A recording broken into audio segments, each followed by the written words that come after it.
So we have an interesting set of panelists out here. We have Dhanuraj, who leads the Center for Public Policy and Research, which is a think tank which focuses on strategy, which focuses on policy making, and we will get some perspectives on that. So the topic is quite large, and just to give you a perspective on how we want to do this, look at what we are discussing as a trifecta of things.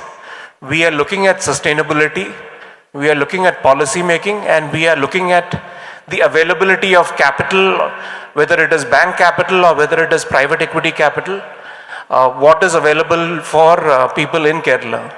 So these are the trifecta of things. Essentially like 3 Venn diagrams: sustainability, policy making, and source of capital.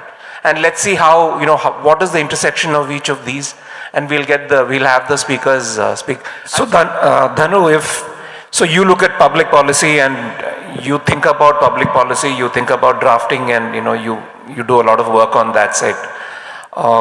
So besides, of course, sustainability is one thing that we want you to comment on, but what are the general challenges of public policy? See, public policy is all about 3 elements. One is Sarkar, second is Samaj, and third one is Bazaar. It's a typical public policy framework. And whenever we... What's the third one? Bazaar, market. Okay.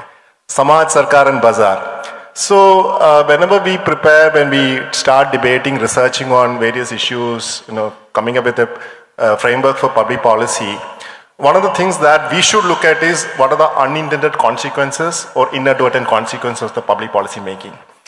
So in a state like Kerala, I always wonder what do you mean by sustainability? Because sustainability is a very relative concept. It could be different from US to India to north of India to south of India. So I think we need to build a consensus reaching out to all these 3 elements: state, government, people, meaning society, and market. And we represent market to a great extent in this audience. So my experience here is most of the times we don't look at the unintended consequences. We can't impose things, we can't intervene in the systems if that is going to less development oriented, because in a state like Kerala, we are looking for growth, opportunities, employment. So sustainability argument cannot be, we are all for green Kerala, we are all for greenery around us. But at the same time, I think we should also be concerned about how do we balance that. There's a trade-off in all these things. So I'll just give an example so everybody will understand. We talk about e-mobility now. I know from in Kochi, for example, I work in this system. We are waiting for electric autos to come for a long time, right? My point is, don't wait for electric mobility, right? You bring autos first to make sure that your last mile connectivity is done. And gradually you have to phase out diesel autos with electric autos. The moment you wait for electric autos to come with the support of some central government scheme, more and more people are going to use private vehicles and they don't go back to your public transport. This is a classic example I can give you. So every sector we are discussing in Kerala, I think we should also look at unintended consequences, because there could be, intention is right, but public policy, what matters is the outcome. How do you assess the outcome part? We all have positive intent. I don't think anybody sitting here has got a opposite idea about greenery, sustainability and all. We all have right intentions, but when you process it, when you implement it, make sure that we are getting the desired results, outcome.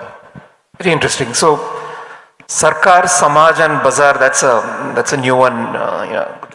So Dhanu, again, this entire sustainability area, while the government has created some policies, and Kerala government is also, KSID is also doing something of that sort, it's still not ingrained in the business ecosystem. We are still looking at it as a checklist. So somebody was mentioning, one of these conversations earlier this week with an industry, with an industry association, somebody was saying that we still look at sustainability or CSR as that, what do we do with that 2% which we have to mandatorily spend? And it takes a lot of effort to explain that sustainability and CSR is not about using that percent. It's about looking at the way you're running businesses. So when you create policies for these, how do we make sure that it doesn't remain a checklist and it doesn't remain something which you are forced to fill and it becomes part of your business, and how can the policymakers do something better? There is a reason why I started with Samaj Sarkar and Bazaar, because I think one of the challenges in Kerala's public policy space is we don't interact that much. Okay, we believe that we interact that much, but the kind of interaction I and you are part of other parts of the world, when I compare with that kind of interaction that we have here, is very limited. The reason is you are projecting, you are proposing, you are imposing something, right, without taking people into confidence. You are coming with projects. Unfortunately, whenever I discuss these budgets, for example, state budgets or municipal corporation budgets, it's all about projects. I'll build this thing, I'll do this thing, I will do that one, right? That is not the budget document as such all about, right? This is all about you are giving a prescription and guideline for their long-term vision. This is how the state should be. And this is how our economy, this is how our ecosystem, this is how we are going to protect biodiversity. And what kind of business we have. What kind of business we would like to see.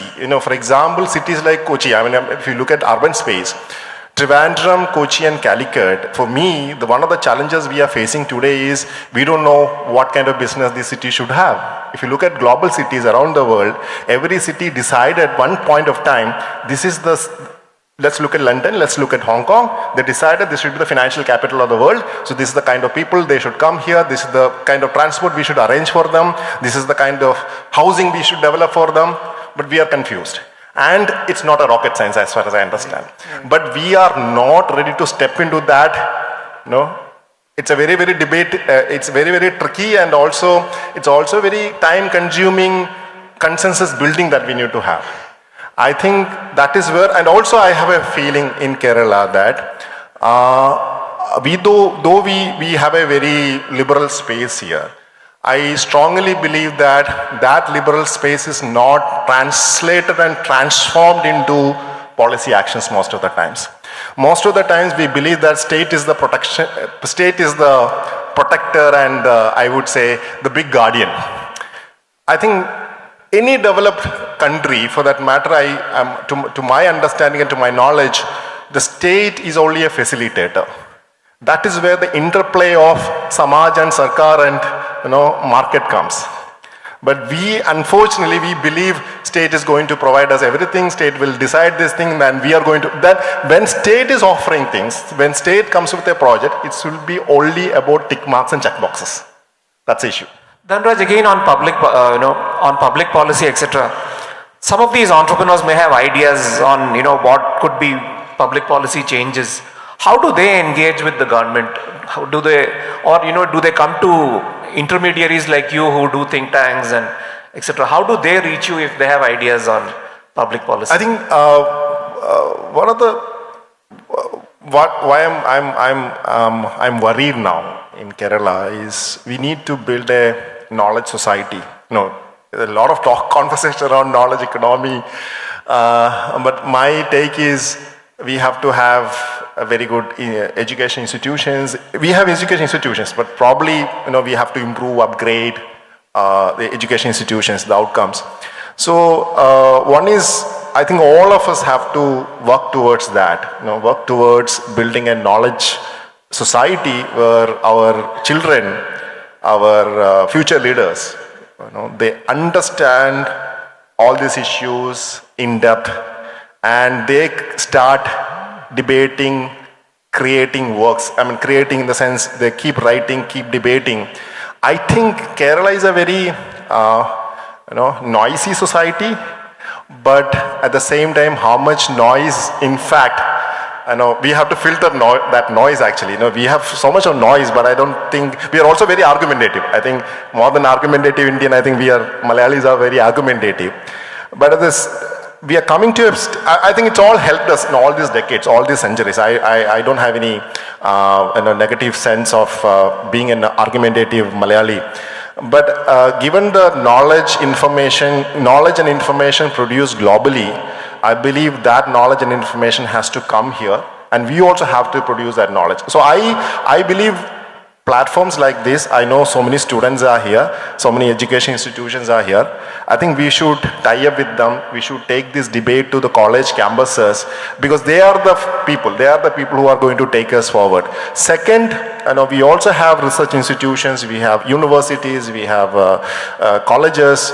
I think we should keep continuing engaging with them, business groups and entrepreneurs. And the third party is, some people like us, we are part of the think tank community. We are not intermediaries, because that's a very tricky word. We keep writing. We keep writing in media, we come on television, we keep debating on platforms like these, and we also have access to government. We take this to government circles.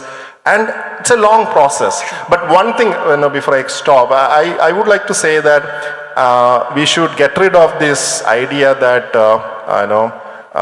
the state is the big mother idea that we all have. State is only a regulator and facilitator. We are the people who constitute state, and we are the people who represent and reflect the state. And we should have this open dialogue all the time in all these issues. Thanks.